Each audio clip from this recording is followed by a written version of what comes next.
Shila ebimuli mbirabye yes manyi omanyi nti njala nnyo ebimuli naye akabasa temuli kantu bannange. Next time ompeerezanga ku bimuli nga bino ebimuli birungi nnyo naye tutadde mu kantu oba okateeke ku mobile money kiri kitya. Anyway, thank you so much. I really love flowers. Honestly, I always encourage friends mutandika okuselebratinga abantu nga balamu.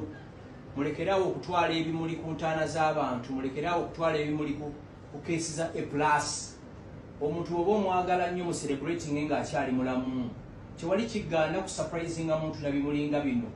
Tewali kigaana ku surprisinga muntu ng'omugula ecupa ya wine, ecupa ya champagne, enkoko ng'eyo ne bagimubagira n'agirya. Abaddugavu ensonga eyo mugimanyi, it's very very important.